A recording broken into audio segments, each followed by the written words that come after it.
question in the book Who Am I? This paragraph or this part is Who am I? So it begins, the gross body which is composed of the seven humours, I am not. The five cognitive sense organs, viz. The senses of hearing, touch, sight, taste and smell, which apprehended the respective objects, viz. Sound, touch, color, taste and odor, I am not. I'll go back. I want to ask you a question before you do that. This is Romana, right? Where did this man get the words to speak this? I mean, where was it? Was there an education that we don't know? Was it where did the words come from? I mean, because some of the words he uses is very anatomical. It's very intellectual words. How was this happening? He realized who he is, and he put all the attention inward. All the knowledge is where? Inward. And that's where it came. Yeah. Oh. So he was in silence, and after a few years somebody came and asked him some questions, and he, something like that just a story, I do not know, a story is just a story. He posed questions and he wrote the answers. And this is the first thing that maybe Ramana ever wrote. He didn't write a lot of things, although there are many books that were taped or transcribed, or yet this is something that he personally wrote, and it was in that time he was still silent. He was still not talking, not because he had a reason in particular. He just was not drawn to speak. I don't remember his only question I asked, his formal education, in the sense that it's like the word just came to him, for better or the wisdom is within all of us. But it took it formed a word more than a four-letter word. Because it's when you have a seeing, you have a aha, and then it's formulated to thought, and right. Then it is expressed to words. And so all the knowledge is within. Now maybe also he was exposed to the knowledge in other past life. We do not know that. Yeah. Because I know he quit school early. I know he walked out of school early. Yeah, and if one wants to see the story, there is a movie in the YouTube about his story, so he tells the story. Okay. Okay, I'm sorry, I apologize, but it's like, the mind is amazing. It says, how can someone know this, right. and they didn't go to school or university? Or they didn't read it out of an older scripture book. Although he read. He read something, yet he saw it from within, because what we taught is all within. Shankaracharya wrote the same thing, he broke it in a different way. Bhagavan wrote the same thing. But he had an education. Yeah, but still some of the stuff he wrote, you go, where did that come from? Well, my experience is that when I was young and lived on sort of most of my time on the streets, I had a vocabulary of maybe 16 to 20 words, and all of them were 4 letters. Nothing went past 4 or 5 letters.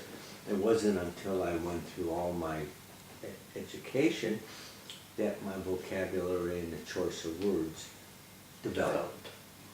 So we don't know, except one thing is that changeless awareness, the beingness of who you are, is absolute knowledge.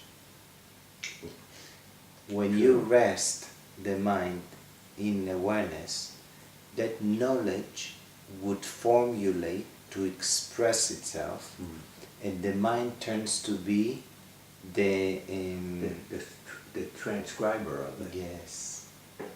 That's why. It talks on its behalf. Mm-hmm. From seeing, experience, and that is inner, the innermost understanding. So Then he's no longer talking. That's right. Right. we said that when there is a false identification, like I'm a separate entity, an ego, personality, however we like to call it, then the mind talks in its behalf. It says, I am upset now.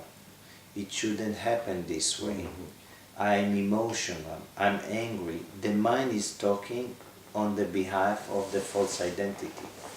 When you experience who you are and the wisdom is silence. The only way it can be expressed verbally is the mind turns to be its servant and talk on the behalf of this pure awareness, which doesn't speak by thoughts nor words. So who would express it? The mind would. The mind abdicated the throne.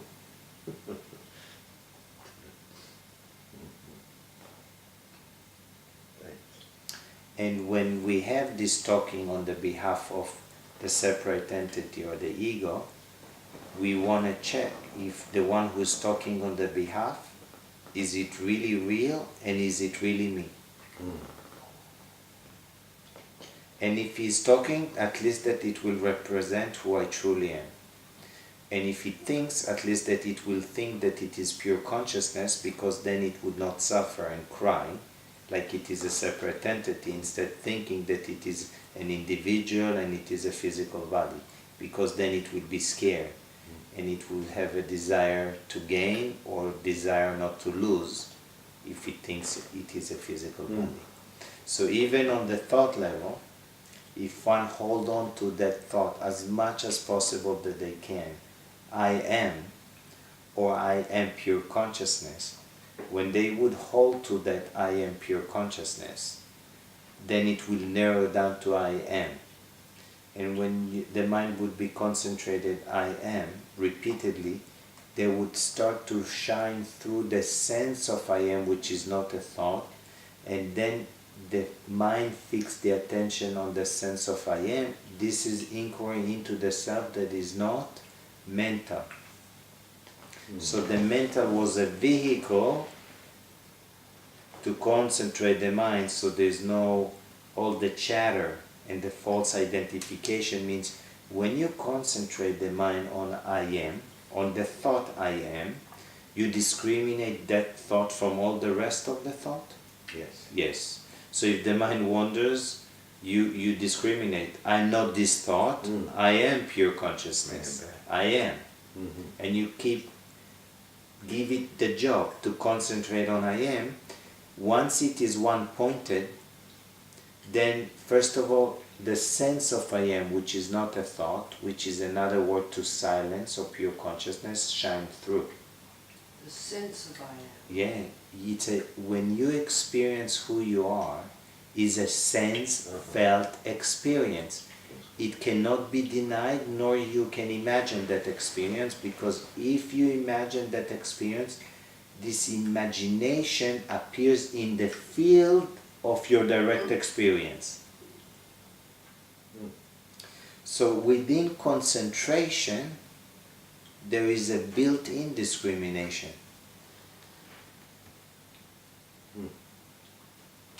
So this is why the wise says that if you hold on to a thought, hold on to I am that I am pure consciousness, or just hold on to I am and keep holding on.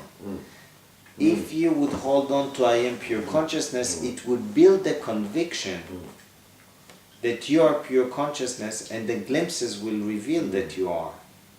So that when the thought will think I am this and that, you would say, I'm not these thoughts. I am pure consciousness, and it will reveal internally that even the thought I am pure consciousness is not the experience of pure consciousness. Yet you train now the mind and the prana to be directed back to you. So, You don't let it wander all around just habitually it is used to. so you focus in until it no longer exists. Yeah, and the more you concentrate, then it can happen instant. I am, it dissolves, you remain. And then when a thought appears, I'm not this thought, I am pure consciousness. And you keep you directing it back. So it is a form of inquiry, yet it is a little bit different because it is putting the direction on the first thought, which is I, and then it starts to move M. Okay? I is consciousness at rest. I am is consciousness in movement. Because it's a verb. It's already moving. It's a I verb. am. It's a verb. And then when it moves to I am, then it goes to this body, this world. Boom, projections. So we haven't talked, we haven't talked that there are two modes of the mind, the single mode and the mode of multiplicity. The single mode is the I thought, and you would, if you would read the non-dual, he breaks it apart. And the multiplicity is the this mode. So I mode can be the veiling, and this mode can be the projection. Yeah? So what happens when the first thought I appears, it veils the real I, which is not a thought, and then it moves to activity, this body, which is like my body, and then from this body, this object externally, this world, finished. So Multiply. From there, it just goes multiplicity, endlessly it can go. So now we have to bring it back from the this mode to the I mode, resting in awareness, which is not a mode, it's permanent. Yes? This is why the question, who am I? It's the mind retrieving itself, retracing itself back to where it arises from, back to the starting point. It goes in reverse. In Qigong, they have a practice, they walk forward and they walk backwards. When you go back, you walk backwards, you reverse the clock of aging. Yeah, it's ancient. This is why Taoists, when they were leaving the body at 120 years of age, they were young. Because they were reversing the process of aging. Yeah? Obviously, just to use, they use the reversing to keep doing the most important work, which is to wake up to who they truly are. They just use the vehicle. Yeah? They were not trying to cultivate living for 1,000 years in a body. That wasn't the purpose. For them it was to wake up to enlightenment. To pure consciousness. Yeah. So they had the wisdom because they were looking inside. They understand that when you go forward, it's creation. When you go backwards, you're reversing the movement forward, that you already were going forward, so you're slowing the process of aging, and then going in reverse back, it means mentally, it's the mind returning back to the source. Okay? Yeah, we can do So- that. We can so- walk backwards in the gym. So we just, there is oh yeah, we can do it. there is a returning, yes, and I can show the practice of the walking. It's a very simple practice, and it brings the mind to be present, because otherwise you cannot walk. And that way it's very simple. yet it's very grounding, and it's actually you go forward and you go backwards. That's all. So simple, and you can as much as you want. And you can experience the Because it changes your stillness. orientation. Everything changes as you walk backwards. Your whole orientation changes. Anyway, so just the analogy from the body, we link it that it's the I mode is the single, the I appears veils, the real I, which is not a thought, and then it moves because it forgot awareness. Now it's looking for it, then it moves to this mode. Does it choose what mode it is in? Either the single mode or the multiplicity It's mode? actually, I would say it's a mechanism. And It's when a mechanism. And when Descartes said, "I think, therefore I am," he was wrong. And actually it was very popular. Yeah. Or he was, we can look at it one way, or we can say that maybe he was pointing that you think that you are, and it's actually not who you truly are. I don't know. Maybe he said, I think and therefore I am, and he was pointing that I am just a thought, and who I truly am is beyond. I don't know. I have no idea. I haven't met him to really discuss what he was really pointing at. So maybe it wasn't complete, or maybe it was complete. I don't know. Yet I see other wise texts, they undoubtedly, continuously pointing me to who I am prior to any thought. And they pointed, I think and therefore I am, that's not who I am.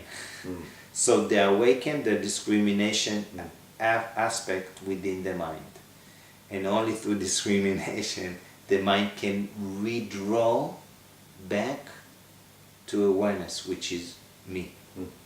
The real me, which is not a thought. So, I don't know, I heard it a few times, and I contemplated about it. And I said, okay, maybe I just translated one way, yet I can translate it both. So what was he pointing exactly? Whatever I'm able to understand and That's see. what I was about to say. As long as you're in ignorance, if you are in ignorance, you will presume it's because you think. Yes. He came up with those words in a vision. Because he, in the vision, and I do not know, I'm just guessing, he put his attention inward. And when you put your attention inward, the wisdom starts to reveal itself. There's no other way.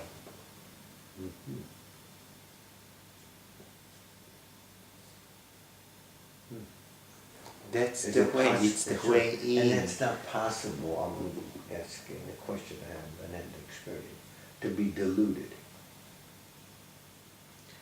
When you put When you come back, you go. One second. When you put the attention in, you start to go into and exploring the delusion itself. You have to examine it. So even when it plays itself out, once you're familiar with delusion as a delusion, when it expresses itself, you recognize that it is a delusion and not something else. Does one have to experience a delusion to recognize a delusion?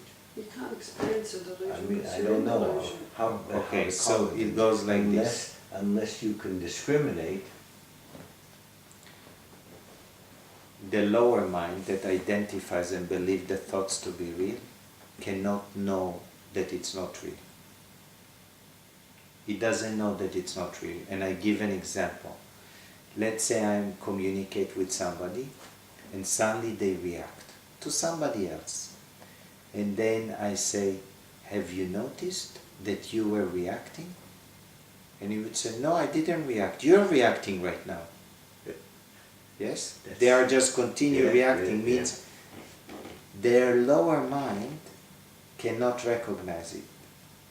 Yet if they are something in them is willing to wake for a moment and stop, their higher mind, the discriminative ability, would start acknowledge, yeah, there was a reactivity. Maybe in the beginning they'll say, yes, I was the one who's reacting, yes? Which is not true. They never move. They're pure, aware, ever-free awareness, yes? So, yet something awoken to discriminate it, acknowledge it, yeah, I was in reactivity.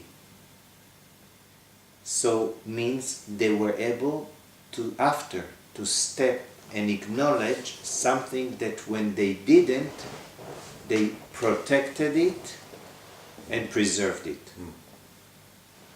So, ego cannot discriminate itself. It only discriminates the objects of the world. So the ego would say, if I would ask, did you happen to notice that you were in reactivity now? And they would say, no, I was not protecting. And then the next thing to defend, they would attack. So defending is the first line of attack, always. Yes, so what am I defending? Something that I cannot see. And I believe it is me. The moment I start to question it, means a higher intelligence awoken to discriminate this false notion, which we call ego, personality, sense of separation. This is mean something in the mind awakened to a higher intelligence. This is a beginning of an enlightened mind. I have a trivial question to that. You defend before you attack. The first line of Even in war and everything. defense Yeah. is the first line of attack, isn't it? Trying to bring it into myself, and as far as I'm just thinking, if So- somebody starts a war, Let's stay much simpler. okay, If you are attached to an idea, and I would threaten that idea, the first thing you would do, in order to defend it, you will attack. You will argue. You will say you're wrong. I know that that's it, finished. You're already defending, Go. you're attacking. So defense is the first line of attack.